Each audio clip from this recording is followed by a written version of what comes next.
வந்தீங்க, எதுக்காக வந்தீங்க, என்ன விசேஷம்னு கேட்டாங்க. ஒரு கல்யாணத்துக்கு வந்து சொந்தக்காரங்க வந்தது வந்தா அப்படி முறிது வாங்கிட்டு போயிடலாமே உங்கள்கிட்ட வந்துட்டார். அப்போ இப்போ முறிது வாங்கினா உங்களுக்கு பலன் அளிக்காது. ஊருக்கு போய் மறுபடி ஒரு தடவை பையத்தாகிறதுக்குன்ற அந்த தனி நோக்கத்தோடு வாங்க, அன்னைக்கு தான் உங்களுக்கு பையத்து பலன் தருது. இப்போ அவர் தப்பா என்ன சொன்னார்? யதார்த்தமா பார்க்கும்போது என்ன தெரியுது, சொந்தக்காரங்க விட்டு ஒரு கல்யாணத்துக்கு வந்தேன், வந்தோம் ஒரே கல்லில் ரெண்டு வாங்க, கல்யாணம் வீட்டுக்கு வந்தா விருந்து சாப்பிட்டுட்டு உங்கள்கிட்ட முறியது வாங்கிட்டு போயிடலாம்னு வந்துட்டாங்க. சொன்னாங்க உங்க நீயத்துல இஹ்லாஸ், நீங்க வரும்போது பையத்துக்காக வரல, கல்யாண நோக்கம் கலந்து இருக்கு, ரெண்டு நோக்கம் இருந்ததுனால பையத்து பலன் தராது போங்கன்னு திருப்பிட்டாங்க. அவங்க நிர்தாட்சியமா நடந்திருக்கிறாங்க, ஆனா சட்டப்படி நடந்திருக்காங்க. யாரும் அவங்களை குறை சொல்ல இல்லைன்னு வரைக்கும் சொல்லியாங்க, விளங்குச்சுங்களா? அப்ப நீயத்துல இஹ்லாஸ், இஹ்லாஸ்ன்னு சொன்ன நீயத்துன்னு சொன்னா அந்த நீயத்துல இஹ்லாஸ்ன்னு சொல்லி நம்ம சேர்க்கிறோம். ஷரியத்து சன்மார்க்கு வற்புறுத்தி நீயத்துல தூய்மை, பரிசுத்தமான நீயத். அது என்ன? நீயத்துல லில்லாஹியத்து வேணும். லில்லாஹியத்துனா அந்த காரியத்தை அல்லாவுக்காக செய். அல்லாவுக்காக என்ன அர்த்தம்? அதுல அல்லாவுக்காக நீயத்து என்ன? இந்த பையத்தை கொண்டு நிச்சயமாக நாமும் ஷேக்குடைய பரக்கத்துல, அவங்க துவா பரக்கத்துல, அவங்க கையில கை கொடுத்த பரக்கத்துல நம்ம கல்பும் அவங்கள போல சதா அல்லாஹ்வை திக்ர் செய்யற கல்பாக ஆயிடணுங்கிற ஆசை உண்மையில அவருக்கு இருக்கணும்.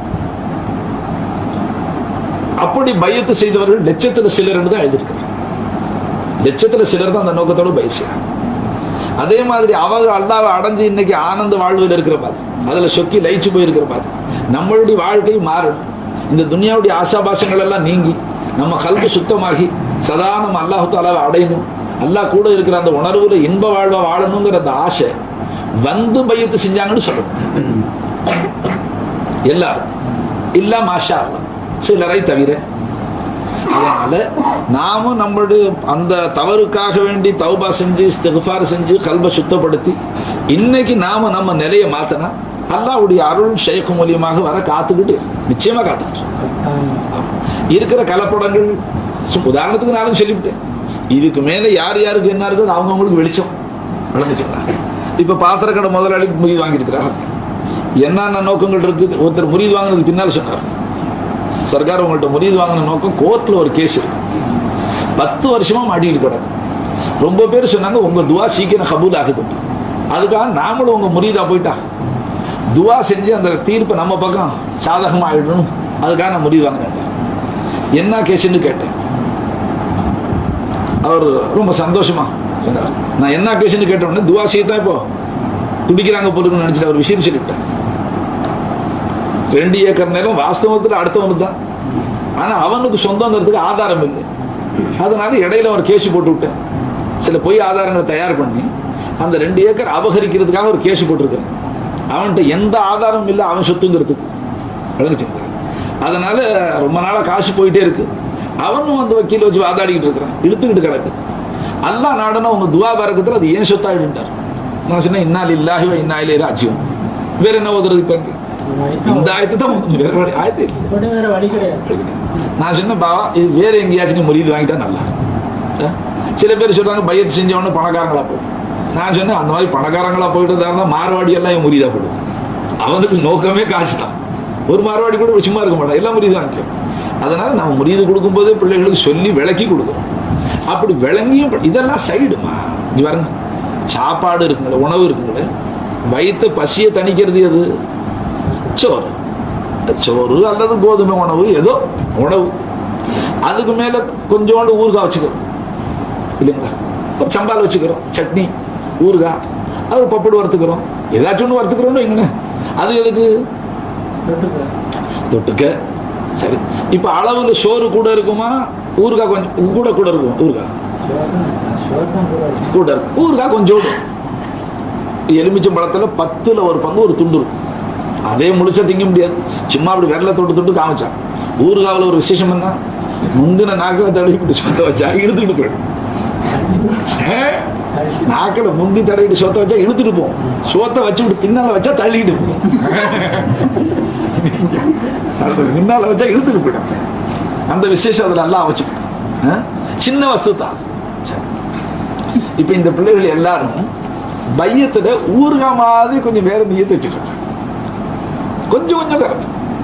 நான் பெருமைக்கு சொல்ல இல்லை, என்னுடைய ஷேக் நாயகம் நாகூர் ஷெரீஃபில் வந்து உட்கார்ந்த உடனே சென்ற தடவை எல்லா ஹலீஃபாக்களை கூப்பிட்டு உட்கார வச்சு டேப்பில் பதிவாகுது, எஜமா சொன்னாங்களா இல்லையா மற்ற ஹலீஃபாக்களை கேட்டு எல்லா ஹலீஃபாக்களும் ஹைதராபாத் ஹலீஃபாக்களும் இருந்தாங்க, தமிழ்நாட்டு ஹலீஃபாக்களும் இருந்தாங்க. கூப்பிட்டு உட்கார வச்சு சொன்னாங்க, ஃபைசி ஷா எண்ணெயிலேருந்து முரீது வாங்கினானோ அன்று முதல் இன்று வரை அவன் தன்னுடைய நாவை கொண்டோ அல்லது கைப்பிடிச்சி எழுதின தபால் மூலமாகவோ அல்லது தன்னுடைய கல்வை கொண்டோ இந்த துனியாவை அவன் என்கிட்ட கேட்க. துனியாவை கேட்குற எத்தனை முறை இருக்கு? ஒன்று நேரடியாக ஷேகுடு சரி சர்க்கார் துனியாவில் நான் ரொம்ப பின்தங்கியவனாக இருக்கிற வாழ்க்கையில் என் வாழ்க்கையை கொஞ்சம் அபிவிருத்தி வர்க்கத்தை கொஞ்சம் முன்னால் தள்ளி விடுங்க, சீமாந்தனத்தை உண்டாக்கி விடுங்க வாயால் கேட்க. அல்லது தபால் மூலியமாக ஷேக்குக்கு எழுதிக்கிட்டே இருக்கு, சர்க்கார் அப்படி கஷ்டப்படுறேன் இப்படி கஷ்டப்படுறேன், அந்த கடன் தொல்லை இந்த கடன் தொல்லை பிள்ளை விட்டு பட்டினி பசியாக இருக்குங்க கவனிங்க தபால் மூலியம். அல்லது கல்பை கொண்டு முராக்கபா கொண்டு ஷேக்குடைய கல்பில் புகுத்துறது, அதே முராக்கபா செஞ்சு உட்காரு சர்க்கார் தவஜ நம்ம பேர் ஆகட்டும். அப்போ சர்க்கார் சொல்லும்போது ஹலீஃபாக்களை உட்கார சொன்னாங்க, ஃபைசி ஷா ஜப் சே பையத் ஹுவா, என்னைக்கு அவன் முரீதானான் அன்று முதல் இன்று வரை இந்த துனியாவுடைய சுகபோகங்களை அவன் வாய் மூலமாகவும் கேட்க இல்லை, எனக்கு எழுதின தபால் மூலியமாகவும் ஜாட காட்டி எழுத இல்லை, அந்த துனியாவுக்கு துவா செய்ய சொல்லி அவன் கல்பை கொண்டு என் சமூகத்தில் வரும்போது தர்பாருக்கு வரும்போது நான் எங்கேயும் அவன் என் மஜ்லிஸில் இருக்கும்போது நம்ம வாழ்க்கை இப்படி இருக்கு, நம்ம கஷ்டங்கள் இப்படி இருக்கு, கடன் தொல்லைகள் இருக்கு, சர்க்கார் கரணை காட்ட மாட்டாங்களா என்று அவன் கல்பை கொண்டு முராக்கபா மூலியமாக நம்ம கல்பை டச் பண்ணது, அப்படியும் நம்மகிட்ட வேண்டுகோள் விட்டது. அதன் காரணமாக ஆஜ் அல்லாஹ் உஸ்ஸே சாஹிபே ஹால் பனா தியா. சாஹிபே ஹால் என்று சொன்னா சாஹிபே கால் என்றா வெறும் சொல்லிக்கிட்டே இருக்கிறோம், சாஹிபே ஹால் என்ன சொல்றாரோ அந்த நிலை உடையவர் நிலைக்கு பேர் ஹால் என்று சொல்றோம். சர்க்கார் எல்லா ஹலீஃபாக்களும் வச்சு சொன்னாங்க, அதனால எனக்கு சனது கொடுத்துட்டேன், நான் பையத்து செஞ்சதுலேருந்து இன்னை வரைக்கும் எனக்கு துனியா என் நோக்கத்தில் இல்லைங்கிறத நிரூபிச்சு காமிச்சாங்க சர்க்கார். விளம்பிச்சுக்கலாம். அப்புறம் துனியா என்கிட்ட வந்துகிட்டே இருக்கு, துனியா வந்துகிட்டே இருக்கு, நீங்களே ஆச்சரியப்படுற துனியா வருது. இப்ப நம்ம உட்கார்ந்து இருக்கிற இடம் இது எத்தனை மாசத்துல கட்டினது? 2 மாசத்துல 2 மாடி கட்டியாச்சு. விளங்குச்சு. ஓ சில பேர் அஸ்திவாரம் போட்டே 1 வருஷம் வச்சிருக்கிறாங்க, அப்புறம் கொஞ்சம் செவரு வச்சு 6 மாசத்துல விட்டுறாங்க. விளங்குச்சு. இந்த வேலையை நிக்க விடாம அல்லாஹ் தஆலா பூர்த்தி செஞ்சு முடிச்சு விட்டான். புகழடங்களும் அல்லாஹ்வுக்கு. இது வேலையை ஆரம்பிக்கும் போது கையில ரொக்கம் கிடையாது. ஒரு மனையை வித்தம் 15 ரூபாய்க்கு தம்பிக்கிட்ட கமர்ந்துட்டு, நகையை வித்தம் 10,000 ரூபாய்க்கு சிதம்பரத்தை ஷாப்ஜாம் 25 ரூபா, 1.5 லட்சம் கட்டணம் ஆயிருக்கு. கீழே இருக்கிற மனையை சேர்த்து 1.5 லட்சம் ரூபாய் இருக்குன்னு வாத்தியார் கணக்கு சொன்னார். அப்போ இந்த 25 ரூபாய்க்கு பிறகு 1.25 லட்சம் எங்க இருந்து வந்துச்சு, யார்கிட்ட இருந்து வந்துச்சு? அஸ்திவாரம் போடும் போது அல்லாஹ் கிட்ட இது எங்க இருந்து கொடுக்குறீங்களா கேட்கவே. கல்புல உத்தரவு வந்துச்சு, நீயத்து வந்துச்சு. விளங்குச்சு. 7 நாள் சபர் செஞ்சு நான் சொன்னேன், யாரெல்லாம் இதை நிறைவேற்றி தரதா இருந்தால் ஆரம்பிச்சு வச்சிருக்கேன், எனக்கு லேசாக்கி வச்சிருக்கேன், என்னுடைய தீனுக்கு ஈமானுக்கு இதனால சிரமம் வரக்கூடாது, கஷ்டம் வரக்கூடாது. ஏன்னா அப்படி துவா அந்த துவாவை கேட்டது. வாஸ்தவத்தில் உன்னுடைய இல்முல இப்படி ஒரு உருவம் இருந்தா அது துனியாவில் ஜுஹூர்ல வந்தே தீரும். உன்னுடைய இல்மு ஞான பூங்காவில் இப்படி ஒரு உருவம் இருந்தா அது வந்தே தீரும். அங்க இல்லைன்னா இங்க வராது. நக்ஷாங்க இந்த தோற்றம் அல்லாவுடைய இல்முல இருந்தா அது இங்க காட்சி அளிக்கும், அங்க இல்லை இங்க காட்சி அளிக்காது, நிரந்தரமா தான் இருக்கும். மனையை வாங்கினதுக்கு பிறகு ஆச்சரியப்படுற அளவுக்கு வாங்கி 1 மாசம் கூட சும்மா போடலாம், அதுல ஒரு கட்டடம் இருக்குன்னு சொன்னா ஆச்சரியப்பட்ட செய்தி தான். ஆனா இதுல நம்ம சாமர்த்தியம் ஒண்ணுமே இல்லை. நாம முரீது வாங்கும் போது இந்த கட்டடம் சிந்தனையில இல்லை. முரீது வாங்கும் போது பின்னால இப்படி ஒரு கட்டடம் கட்டுவேங்கிற சிந்தனையில முரீது வாங்குற பாவா உங்களுக்கு தெரியாது.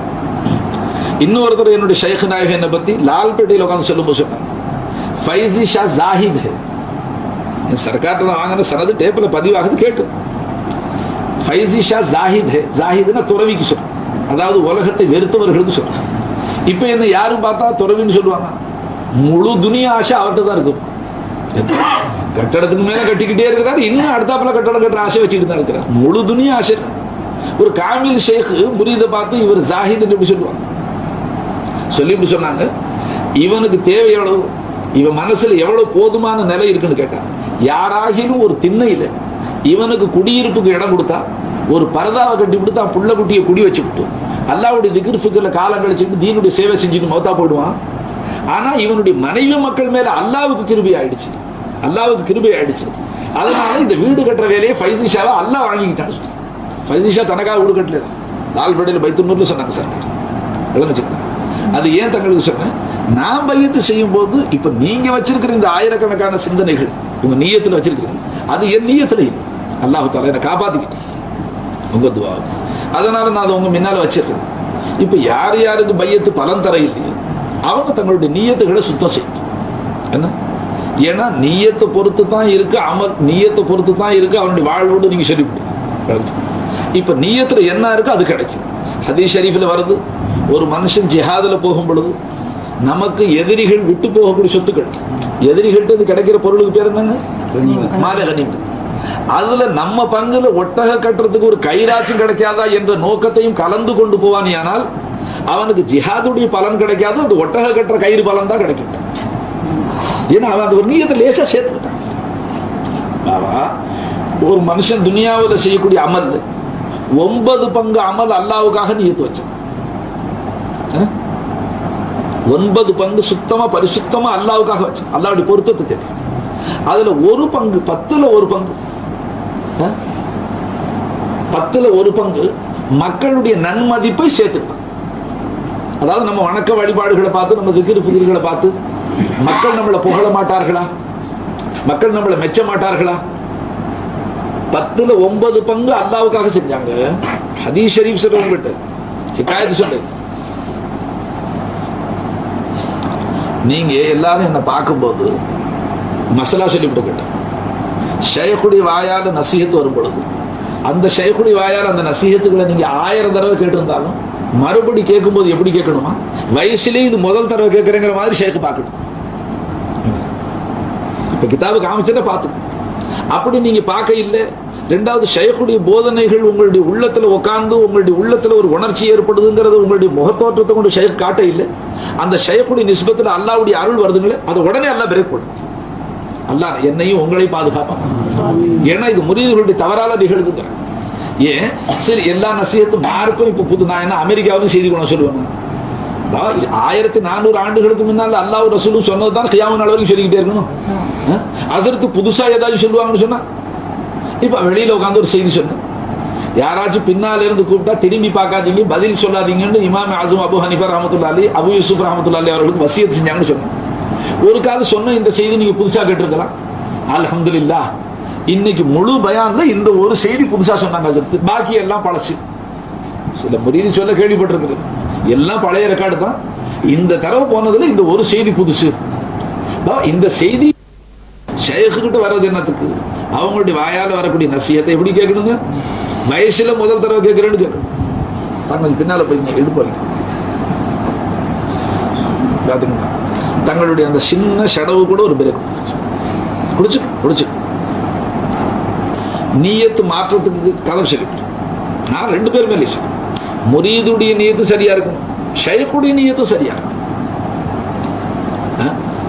ஷைഖ் போலியா இருந்தா, இப்ப சங்கை மிக்க உலமாக்கள் எல்லாம் ஷைഖுமார்களை பத்தி அவதூறா பேசுறாங்கன்னு சொன்னா ஒவ்வொரு வஸ்துக்களையும் போலின்னு ஒன்று இருக்கு.